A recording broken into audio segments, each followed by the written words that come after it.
بسم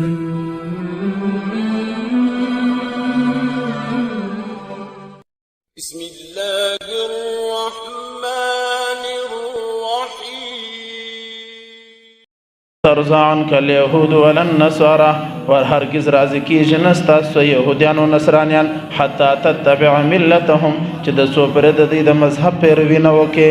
قل ان هدى الله هو الهدى اے پیغمبر اور تو ہے چی بے شک ہدایت خو اغدی چی اللہ ہدایت ورکی ولئن اتبعت اهواءهم بعد الذي جاءك من العلم اور کچیر تاسو دید خواہشات و پیروی وکد علم بعد مالک من اللہ من ولی ولا نصیر نست دا اللہ دا طرف سستی دا پار حمایت اور نمدد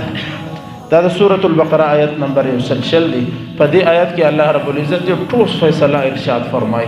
چی دا یہودیان و نصرانیان دا کافران دا باطلان دا ہرگز تی سن خوشحال کیجئے چی ہر سو کی داستی سن خوشحال کیجئے دا دی یو سوچ دی دا دی مذہب منا دا دی کتاب منا دا دی خبری منا بیا دی ستا سا راضی کیجئے سو پر دی مذہب و کتاب نو منے ہرگز تا سا راضی کیجئے مجھ ہر چوکل دا خپل شایسته مخان دا نبی پر سنت باندې مش ختم کل دا دی پر شکل نکل دا خپل لباسون میں دا دی پر شکل کل دا خپل دا کور رواج میں دی خپل دا بازار نظام دا کاروبار نظام میں دا دی پر طرز باندې راوز دی خپل پورا ملک میں ودی تا ورکی اڈی میں ورکی ہر چی میں ورکل لیکن مش سا راضی سیوی ندی مش خلاف دی اس پوری دا مسلمان خلاف دی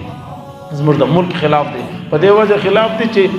خوشحالکیش نے قرآن فرمائی ولن ترضى عنك اليهود ولا النصارى داس مش سن راضی کیجئے اور ہدایت کو اغدی چی اللہ ہدایت تے روشی اللہ رسول دے دا قرآن ہدایت تے اسلام ہدایت تے محمد رسول اللہ ہدایت تے مش خدا کا ایمان دے چی پا موجودہ دور کے تورات و انجیل کی ہم آغا ہدایت نستا کم ہدایت چی پا قرآن کی دے نو اللہ چی کم ہدایت وَلَئِنِ اتَّبَعْتَ أَهْوَاءَهُمْ بَعْدَ الَّذِي جَاءَكَ مِنَ الْعِلْمِ قرآن رالی نبی رالی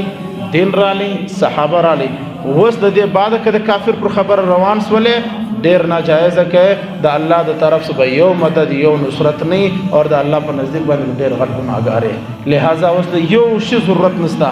کار با آغا کے چی دا اللہ رضا پکی کار با آغا کے چی دا اللہ ہدایت پکشی بس بل یو کار بنکے دا آیت نمبر 1 دی پدی کہ اللہ رب العزت مشتد ودرے پیغام رکی یو پیغام خدا دی چی دا کافر یا دا باطل یا دا گناہگار دا خوشحالی دا پارا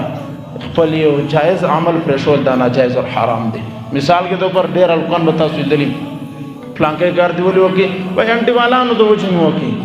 پا دا گانو کی ولی ولاڑے دا سینما ولی ولاڑے دا غلط زیل ولی ولاڑے وچی انٹی والانو دا پارا دا اللہ حکم ماتول ناجائز اور حرام دا پلار پا وجہ باندی دا اللہ حکم ماتول ناجائز اور حرام دی دا بل باطل دا پارا کافر دا خوشحالی دا پارا دا اللہ دا رسول حکم ماتول ناجائز اور حرام دی دا غر کم